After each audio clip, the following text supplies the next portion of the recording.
धनिए के औषधीय गुण। आज हम आपको जो हमारे यहाँ भारत देश में मसाले के रूप में बहुत ज़्यादा प्रयोग किया जाता है उस पौधे के बारे में देंगे जानकारी। हमें जब तक कोई भी सब्ज़ी स्वाद ही नहीं लगती, जब तक चाहे मसाले के रूप में हो चाहे वो धनिया पत्ती के रूप में हो, ये ज़रूर होना चाहिए सब्ज़ी के ऊपर से। धनिए की चटनी की तो बात ही क्या, ये केवल स्वाद बढ़ाने के लिए ही नहीं खाई जाती परंतु धनिया बहुत औषधीय गुणों से भरपूर है। सब्जी में धनिए से उसकी तीक्ष्णता समाप्त हो जाती है।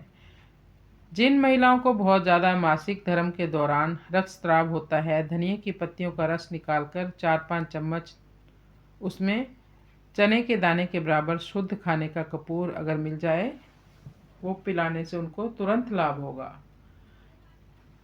प्रदर रोग में धनिया का प्रयोग। जिन बहनों को प्रदर का रोग है उन्हें भी 4-5 चम्मच रस निकालकर धनिया की पत्तियों का पिलाएं तो उससे उनको आराम मिलेगा। गर्मियों में इसकी चटनी मूली के साथ बनाएं तो ये बहुत स्वादिष्ट होगा और पाचन में रामबाण औषधि है।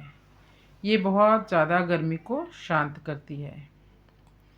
प्रमेह रोग में भी धनिया का प्रयोग करें। पुरुषों को धातु का रोग होने पर धनिया का रस पिलाएं, उससे बहुत आराम मिलेगा। कंठमाला के रोग में भी धनिया का प्रयोग कर सकते हैं आप। किसी का गला बढ़ जाता है या टॉन्सिल्स भी हो जाते हैं, गले में सूजन होने पर आटे में धनिया मिलाकर लेप करने से उनको आराम मिलेगा। गले के दर्द में धनिया का प्रयोग ज़रूर करें। 4-5 दाने काली मिर्च के साथ मुंह में डालकर चबाएं। अगर किसी को गर्मी के कारण बहुत ज़्यादा सिर दर्द हो रहा हो तो उनको आंवला पाउडर उसके साथ में धनिया पाउडर मिलाकर सेवन कराएं। अगर किसी को एसिडिटी की बहुत ज़्यादा एसिडिटी रहती है, उसमें भी आप आंवले का पाउडर उसमें धनिया पाउडर मिलाकर सेवन करवाएं। जिनके पसीने से बहुत ज़्यादा दुर्गंध आती हो वो लोग भी 3 ग्राम धनिया पाउडर 5 ग्राम आंवला मिट्टी के बर्तन में डाल दें। रात को सुबह उसको निकाल कर पीस कर उसका रस छान लें। खाली पेट उसका सेवन करें। नियमित रूप से कुछ ही दिनों में आपको आराम मिलेगा। सर्दी के दिनों में आंवला और धनिया खूब होता है। आप जब इसका प्रयोग करें, इसका सेवन करें तो इसमें काली मिर्च ज़रूर डालें, नहीं तो सर्दी होने का खतरा हो सकता है। अगर किसी को अम्ल पित्त बहुत ज़्यादा बढ़ा हुआ है तो धनिया पाउडर में मिश्री मिलाकर सेवन करें, इससे भी आराम मिलेगा। जो भी एसिडिटी की समस्या है, खट्टी डकारें, कब्ज़, गैस, पेट का फूलना, ये सब पेट के खराब होने से ही होते हैं।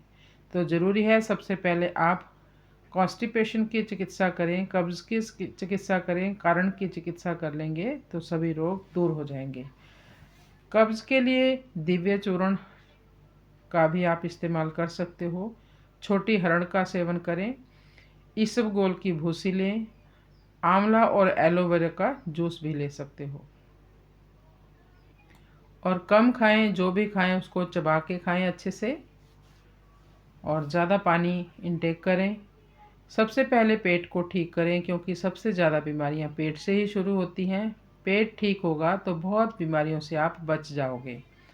जोड़ों के दर्द में भी आप धनिया का प्रयोग कर सकते हैं। मैंने देखा है जोड़ों के दर्द में तो लोग इतनी गर्म चीज़ें खा लेते हैं, गर्म चीज़ों का सेवन करते हैं, पर नहीं, उसमें आप मेथी और अजवाइन मिलाएं धनिया पाउडर में। आम वात में पूरा आराम मिलता है। जोड़ों के दर्द को कहते हैं आम वात का रोग। बच्चों की खांसी में भी आप धनिए को शहद में मिलाकर चटाना शुरू करें, उनको तुरंत आराम मिलना शुरू हो जाएगा।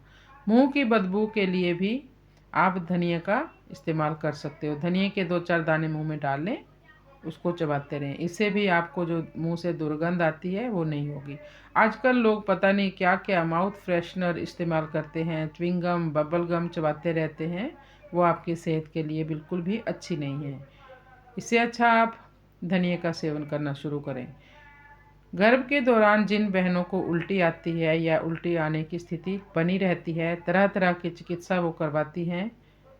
अगर वो केवल धनिया पाउडर ही मिश्री मिलाकर सेवन करना शुरू कर दें तो उनको कुछ ही दिनों में आराम मिलेगा। अगर किसी को पेशाब रुक रुक कर होता हो, उनके लिए आंवला और धनिया पाउडर समभाग में रखें और उसका सेवन कराएं। पेशाब में जलन हो वो भी शांत होती है। अच्छा, एक और प्रयोग मैं आपको बता देती हूँ। अगर महिलाओं को बहुत ज़्यादा ये चिंता रहती है कि मेरे चेहरे पर कांति कैसे हो गई, तो कांति के लिए भी, चेहरे की कांति के लिए आप धनिया के पत्तियों को पीस लें, उसका लेप लगाएं मुंह पर। उससे भी आपका फेस एकदम चमकदार हो जाएगा। तो आपको बाहर के सौंदर्य प्रसाधनों की ज़रूरत नहीं पड़ेगी जिनमें इतना केमिकल भरा होता है। थोड़ी देर के लिए तो आपकी सुंदरता बरकरार हो जाएगी, बट थोड़ी देर बाद में आप फिर वैसे के वैसे हो जाते हैं। इससे अच्छा आप नेचुरल चीज़ें ही अपनाएं फेस पर।